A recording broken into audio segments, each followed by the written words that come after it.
Bien, bonsoir à toutes et à tous. Je suis ravi d'être là, même si j'ai pas très bien compris mon rôle. Je dois parler 15 minutes de l'idée de progrès, comment faire progresser cette idée. Thierry Breton vient de dire que la sémantique c'est important. Et donc je vais m'interroger d'abord sur l'usage du mot progrès. C'est un mot qui est très ancien, mais il a pendant des siècles eu une connotation spatiale. Progresser, c'est avancer dans l'espace. Quand Jules César parle de ses troupes qui progressent en Gaule, ça n'est pas pour indiquer qu'elles améliorent la qualité de leur matériel. Donc progresser, c'est un verbe spatial. Et l'idée de génie des philosophes des Lumières du XVIIIe siècle, Condorcet, Diderot et quelques autres, c'est d'avoir pensé ce verbe dans un sens temporel.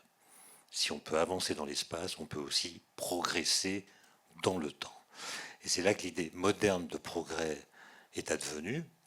Mais le mot progrès, et d'ailleurs personne ne l'a prononcé dans l'heure qui vient de précéder, en fait il a disparu complètement des discours publics. À l'Académie des technologies à laquelle j'appartiens, avec un collègue que vous connaissez certainement, Gérald Bronner, on a utilisé un logiciel qui permet de compter la fréquence d'usage de certains mots dans les discours publics. Discours public, ça veut dire discours institutionnel. C'est pas les réseaux sociaux, c'est vraiment des publications, les discours politiques, par exemple. Voilà. Et ce qu'on a vu, c'est des choses que notre oreille sait déjà, c'est que ce mot a été écrit pendant 3 siècles avec une majuscule. Il a perdu sa majuscule juste après la Deuxième Guerre mondiale. Il a commencé à décliner dans les années 80 en France.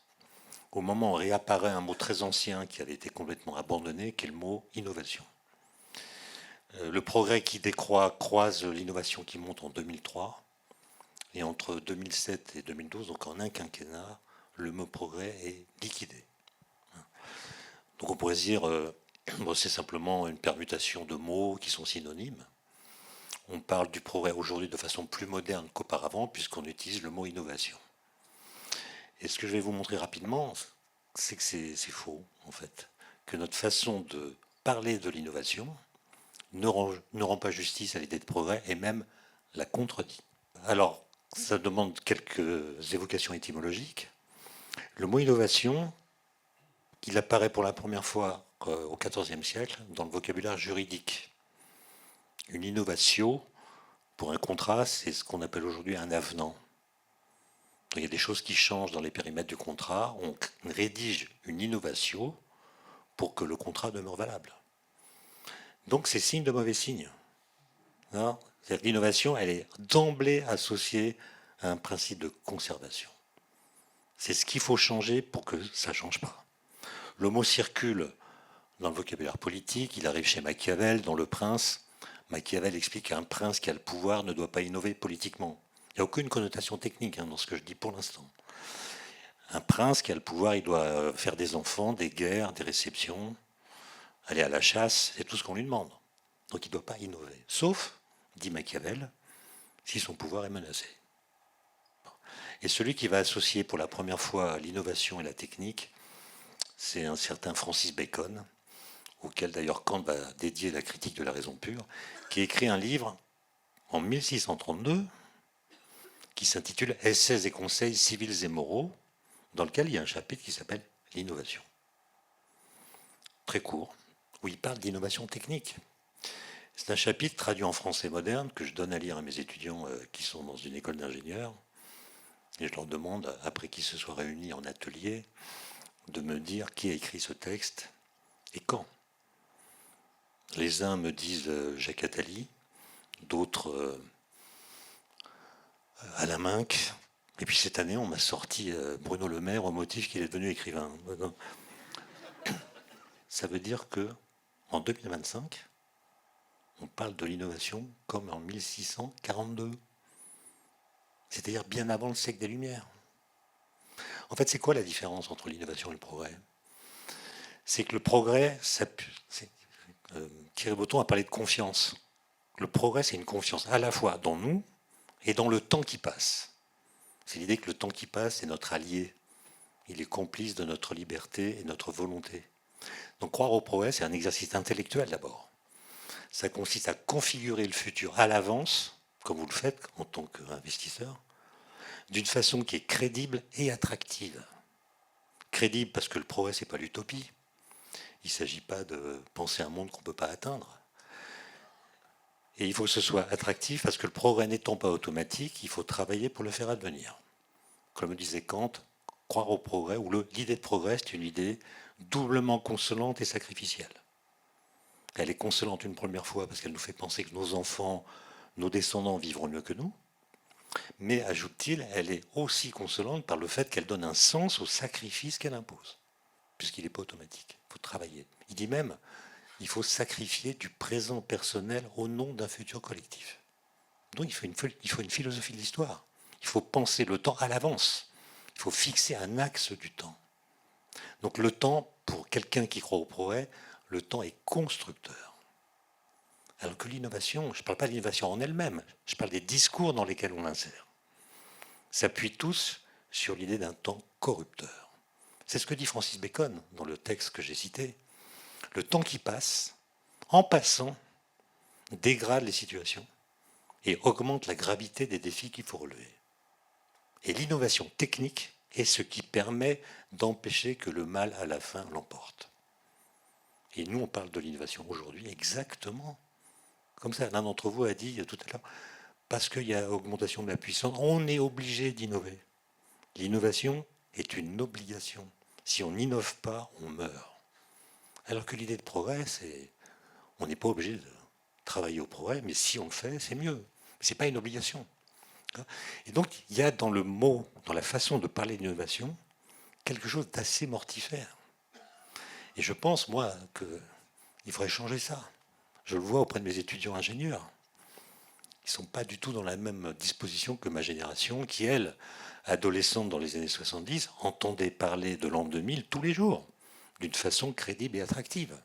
Par des bandes dessinées dans les magazines qu'on recevait, on nous expliquait comment on allait voyager, travailler, se divertir, communiquer en l'an 2000. Et c'était attirant. J'ai même des copains qui étaient pressés de vieillir, en disant qu'est-ce qu'on est là en 1974 alors que l'an 2000 nous attend. Personne aujourd'hui n'est pressé de vieillir. Personne n'est pressé de vieillir. C'est-à-dire que l'an 2000 a été un horizon projectif incroyable. Et aujourd'hui, maintenant qu'on l'a passé, on n'arrive pas à fabriquer un horizon projectif qui ait la même portée ni la même crédibilité. Personne ne configure 2050. Personne ne configure 2100. Moi, j'appartiens à une communauté où on essaie de construire dans les prochaines années un nouvel accélérateur, puisque le LHC, celui du CERN à Genève, a fait son travail.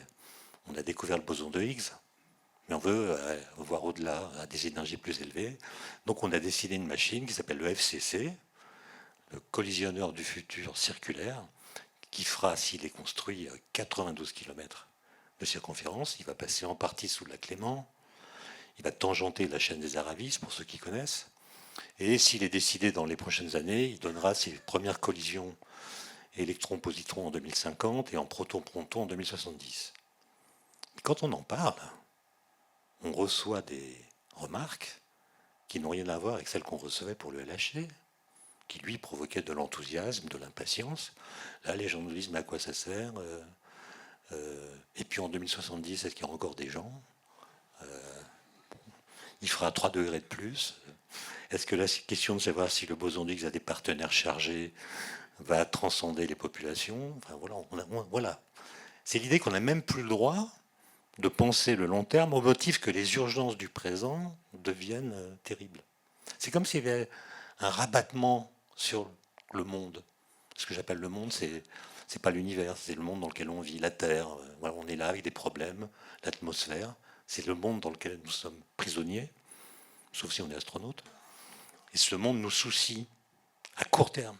Et parce qu'il nous soucie à court terme, ceux qui essaient de tracer un axe du temps de façon très lointaine sont considérés comme des utopistes ou des fous. Et il me semble qu'il faudrait changer le vocabulaire. Mais évidemment, il y a des naïvetés dans la philosophie des Lumières. Et si on n'utilise pas le mot progrès, c'est parce que la suite de l'histoire, à partir du XVIIIe siècle, a montré ces naïvetés. Par exemple, Condorcet dit qu'il y a un embrayage automatique entre les différentes formes de progrès. Faites un progrès scientifique ici, ça déclenche un progrès technique qui déclenche immédiatement un progrès matériel, qui déclenche un progrès moral, qui déclenche un progrès politique. Faites de la science et à la fin, il y a la démocratie. Bon, ça ne marche pas comme ça. D'Alembert, dans l'encyclopédie, explique que si on, dans l'article mathématicien, on disait géomètre à l'époque, un article sublime, il conclut en disant « Prenez une nation tyrannique, formez-y quelques géomètres, quelque temps plus tard, le peuple se libéra de son joug. » Il ne connaît pas la Corée du Nord, il y a de très bons géomètres. Donc voilà, il y a des naïvetés. Et donc, quelles sont les solutions pour faire progresser l'idée de progrès, c'est-à-dire finalement la soumettre à elle-même. Si vous croyez au progrès, vous croyez qu'on peut faire progresser l'idée de progrès. Alors il y a plusieurs techniques là. D'abord, je ferai une remarque, c'est qu'à la fin des années 90 du siècle précédent, on a fait une bêtise, mondialement. C'est la conjonction de deux choses qui ont produit ce phénomène. D'abord l'invention des congés de paternité en Suède, au moment où on a inventé la mode des courses à pied, du jogging. Donc en Suède, les pères de famille qui étaient donc en congé, maternité, paternité, voulaient s'entraîner à la course à pied tout en poussant leur bébé. Et donc on a retourné les poussettes. Depuis qu'il y a des poussettes, les gens qui sont dans les bébés voient le visage de la personne qui les pousse. Leur mère, leur père, une nourrice. Ils sont connectés à leur passé, à leur origine, et ils prennent confiance. Ils échangent des onomatopées, des grimaces, des sourires, des paroles. Et avant d'être retournés vers le futur, où ils ne voient que des étrangers, ils ont confiance en eux-mêmes. Mais là, en 90, on retourne les poussettes, les mômes sont poussés vers l'avant, ils ne voient que des étrangers, des inconnus, et ils flippent. Et donc à ce moment-là, le futur était d'emblée présenté comme un terrain d'angoisse. Je caricature, mais c'est juste la métaphore qui m'intéresse. Donc la première chose à faire, me semble-t-il, c'est de retourner les poussettes. Qu'on soit poussé comme avant. Je me souviens à l'époque, il y avait des débats, il y a des gens qui disaient oui, mais s'ils sont poussés avant, ils vont se libérer de la tutelle oppressante de la famille. Oui, peut-être, mais la contrepartie, c'est l'angoisse. Et vous avez remarqué, le futur à long terme, il est laissé en jachère intellectuelle, en lévitation politique. Vous, j'entends à ce qui s'est dit, vous avez des projets pour 2030, 2040, 2050, mais personne ne dit ce que sera la société en 2050. Comment est-ce qu'on vivra? Comment est-ce qu'on enseignera? Comment est-ce qu'on voyagera? C'est pas dit. Évidemment, ce qui va se passer va dépendre en partie de ce qu'on va faire. Donc on ne peut pas dire ce qui va se passer puisqu'on ne sait pas ce qu'on va faire. Mais quand même, il y a peut-être que le moment est venu d'essayer de configurer le futur. Non pas en le prédisant, mais en donnant une perspective. C'est-à-dire en tentant de formuler un projet qui tienne compte de deux choses. Premièrement, de ce qu'on veut. Deuxièmement, de ce qu'on sait. Qu'est-ce qu'on sait? Et comment tenir compte de ce qu'on sait dans notre façon de formuler ce qu'on veut. Il me semble que c'est ça l'ambition du politique. Et je ne suis pas sûr que les sujets dont on parlait ces jours-ci dans le monde politique soient à la hauteur de ces enjeux.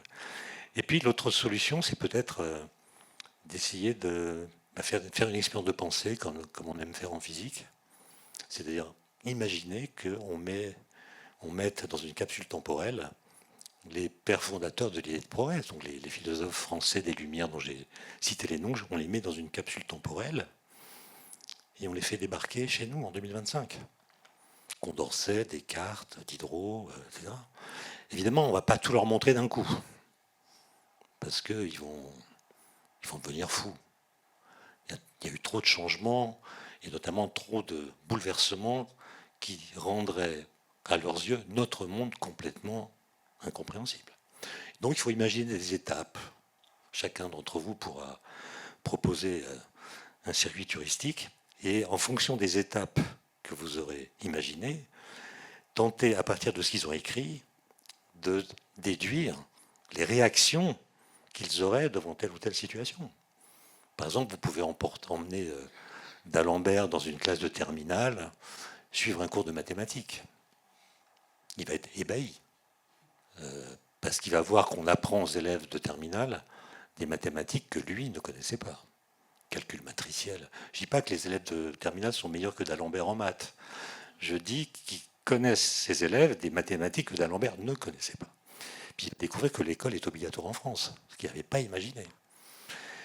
Etc., etc. Vous leur dites qu'au XVIIIe siècle, XIXe plutôt, on a découvert une nouvelle interaction fondamentale, l'électromagnétisme, qu'ils ne connaissaient pas, qui permet d'avoir, grâce au travail d'ingénieurs, des dispositifs qu'on appelle des téléviseurs qui permettent d'avoir le son et l'image dans tous les foyers. Vous dites ça à Diderot. Diderot dit incroyable, qu'est-ce que vous faites avec ça? Vous diffusez en direct les cours du Collège de France. Et là, vous scotchez Diderot sur un canapé un samedi soir devant une chaîne commerciale. Il va dire mais qu'est-ce que vous avez fichu? Donc là, il y a peut-être un travail. Voilà. Et puis, je ne sais pas, vous imaginez. Moi, je trouve que le mot progrès, même s'il continue de transporter avec lui des naïvetés, mérite d'être réhabilité pour que les jeunes générations, dont je vois, moi, qu'elles sont en souffrance, parce que les jeunes d'aujourd'hui, les étudiants, par exemple, n'entendent pas parler du futur autrement que d'une façon anxiogène.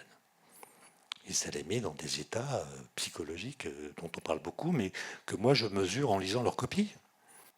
Il me semble qu'il faut tracer l'axe du temps d'une façon qui ne laisse pas penser que le futur va être radieux, mais au moins que chacun puisse donner du sens à ce qu'il fait, qu'il sache pourquoi il travaille, pourquoi en deux mots, pourquoi il travaille. Et vous êtes tous dans la technologie, d'après ce que j'ai compris, et je pense que vous êtes conscients d'une chose, c'est que les jeunes ingénieurs, les élèves que je vois, sont très nombreux à être formés pour devenir ingénieurs, et aussitôt le diplôme obtenu, à choisir de ne pas être ingénieur. Donc on perd de la puissance. Et quand on les interroge, on s'attend à ce qu'ils répondent que c'est pour des questions de salaire qu'ils choisissent d'autres métiers plus lucratifs.